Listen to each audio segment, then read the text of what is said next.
কেউ বলেছে যে আমি 19 ঘন্টা মাইক্রোবাসের মধ্যে আছি, বাসে আটকে আছি, কোথাও কোনো কথা শুনেছেন? ফলে যেটা হচ্ছে যে এই আনন্দটা সবার জন্য এবার আনন্দ ছিল। একজন লোক যদি 19 ঘন্টা রাস্তায় আটকে থেকে বাসায় যায় তখন আর তার ঈদের আনন্দ থাকে না। আর এই যে আটকে থাকাটা, এটার অনেকটা কারণ তো হচ্ছে যে সিস্টেমেটিক সমস্যা, সিন্ডিকেটদের সমস্যা। সেই জায়গার থেকে আমি বলবো যে বাংলাদেশকে যাতে সামনে মানে পথটা দেখানো, আমরা কোন দেশে কোথায় যেতে চাই। ঈদ বাংলাদেশের ইতিহাসে কবে এত আনন্দমুখর ঈদ হয়েছে আমার তো মনে পড়ে না সত্যিকার অর্থে। আজকে দেখেন ঈদের র্যালি হয়েছে, স্বতঃস্ফূর্তভাবে ঈদের জামাতে লোক এসছে, সেখানে আমাদের চিফ অ্যাডভাইজার জাতির উদ্দেশ্যে কথা বলেছেন, খুবই শর্ট একটা খুবই ইম্পর্টেন্ট একটা মেসেজ তিনি দিয়েছেন। সবাইকে বলেছেন যে ভেদাভেদ ভুলে যে আমরা যাতে সবাই ঐক্যবদ্ধ হয়ে নতুন বাংলাদেশ যাতে গড়ে তুলি। এই যে মেসেজটা, এটা খুব পাওয়ারফুল এবং একই মেসেজ উনি আজকে রিপিট করলেন। এই যে এখন যে এই রিসেপশনটা উনি হোস্ট করলেন এই তেজগাঁওয়ে ওনার প্রধান উপদেষ্টার কার্যালয়ে, যেটা হলো আজ এখন সমাজের সমস্ত গণ্যমান্য সমস্ত ব্যক্তিরা এসছেন। জুলাই আন্দোলনে যারা আহত হয়েছেন, নিহত হয়েছেন, তাদের পরিবার শহীদ হয়েছেন, তাদের পরিবার এসছেন এবং এখানে জাস্টিস এসেছেন, কূটনীতিকরা এসেছেন, সমাজের গণ্যমান্য ব্যক্তিরা আসেন। সবার জন্য ওনার একটাই মেসেজ যে বাংলাদেশকে ঐক্যবদ্ধ হতে হবে। আমরা Bangladesh cannot afford to be divided. সেই জায়গায় থেকে আমরা সবাই একসাথে যাতে কাজ করি এবং এই যে ঈদের আনন্দ যাতে সবাই আমরা ভাগ করে নিই, আমরা যেন কেউ কাউকে দূরে সরিয়ে না রাখি, এটাই হলো মেসেজ। এবং আমাদের নতুন একটা বাংলাদেশ করতে হবে যেটা খুব মহৎ, বলিয়ান। এবং আপনি জানেন আমরা 300 বছর আগে আমরা সবচেয়ে রিচেস্ট ন্যাশন ছিলাম।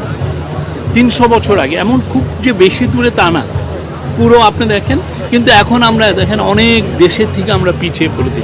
আমরা যেন সেই ঋত গৌরব, যে গৌরবটা আমরা হারিয়েছি, সেটা যেন আমরা পুনরুদ্ধার করি। ঈদের মেসেজটা খুব সিম্পল এবং ক্লিয়ার। এবং সবাইকে কালকে দেখেন চাঁদ রাতের কি সুন্দর আমরা সাংস্কৃতিক একটা আয়োজন হয়েছে। আজকে আগারগাঁওয়ে বিশাল মিছিল হয়েছে এবং আজকে পুরো সারা দেশে আমরা যা খবর পাচ্ছি খুবই আনন্দমুখর পরিবেশ হয়েছে। এবং এটা হওয়ার ওয়ান অফ দ্য কারণ হচ্ছে আপনি এই রোজাটা দেখেন, এটা শান্তিপূর্ণ রোজা ছিল, জিনিসপত্রের দাম কম ছিল, মানুষের আমি বলবো যে ল অ্যান্ড অর্ডার সিচুয়েশনও ভালো ছিল। এবং দিনের শেষে 41 লক্ষ সিম কার্ডধারী লোক তারা ঢাকার বাইরে গেছেন। ঢাকা থেকে আমি চিরাঙের কথা নাই বললাম বা বড় বড় শহরগুলো আমি নাই বললাম, শুধু ঢাকার থেকে এতজন গিয়েছেন।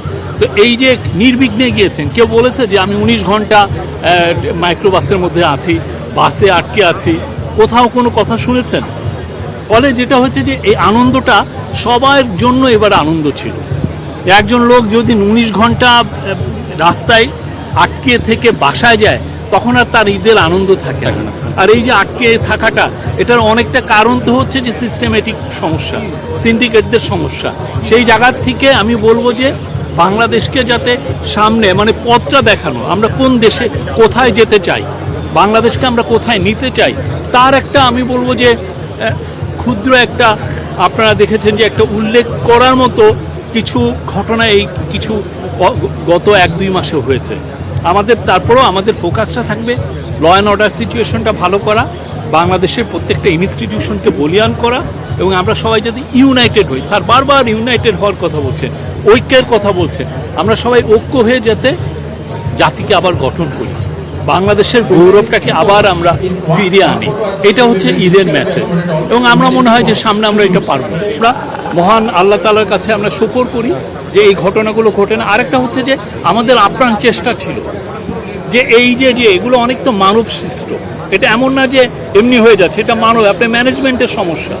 আমার কি রাস্তাটা নাই যাওয়ার, রাস্তা ঠিকই আছে, কিন্তু কথা হচ্ছে মানব সৃষ্ট প্রবলেমগুলো হচ্ছে, অনেক সময় চাঁদাবাজি হচ্ছে, অনেক সময় হানাহানি হচ্ছে, ওইটার কারণে এই সমস্যাগুলো তৈরি হয়।